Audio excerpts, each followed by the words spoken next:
Pizza ಮೊದಲು ಎಲ್ಲಿ ಶುರುವಾಯಿತು, ಇದು ಭಾರತಕ್ಕೆ ಹೇಗೆ ಬಂತು ಅಂತ ನಿಮಗೆ ಗೊತ್ತಾ? ಗೆಳೆಯರೆ, ನೀವು ತಿನ್ನುವ ಈ ಪಿಜ್ಜಾ ಮೊದಲು ತಯಾರಾಗಿದ್ದು ಕಿಚನ್ ನಲ್ಲಲ್ಲ, ಯುದ್ಧ ಭೂಮಿಯಲ್ಲಿ. ಹೌದು, ಪರ್ಷಿಯನ್ ಸೈನಿಕರು ತಮ್ಮ ಗುರಾಣಿಯ ಮೇಲೆ ಬ್ರೆಡ್ ಬೇಯಿಸಿ ತಿನ್ನುತ್ತಿದ್ದರು. ಅದೇ ಇವತ್ತಿನ ಪಿಜ್ಜಾದ ಆರಂಭ. 18ನೇ ಶತಮಾನದ ಇಟಲಿಯಲ್ಲಿ ಕೆಲಸಗಾರರಿಗೆ ಕಡಿಮೆ ಬೆಲೆಯಲ್ಲಿ ಸಿಗುತ್ತಿದ್ದ ರೋಡ್ ಸೈಡ್ ಫುಡ್ಡೇ ಪಿಜ್ಜಾ ಆಗಿದೆ.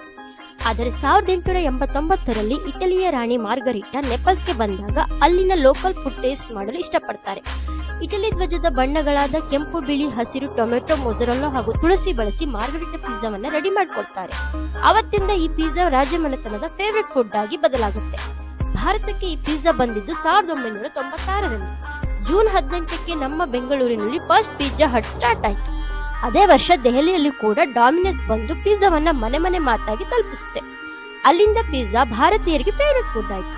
ಹಾಗಾದ್ರೆ ನಿಮ್ಮ ಫೇವರಿಟ್ ಪಿಜ್ಜಾ ಯಾವುದು ಅಂತ ಕಾಮೆಂಟ್ ಬಾಕ್ಸ್ ಅಲ್ಲಿ ತಿಳಿಸಿ.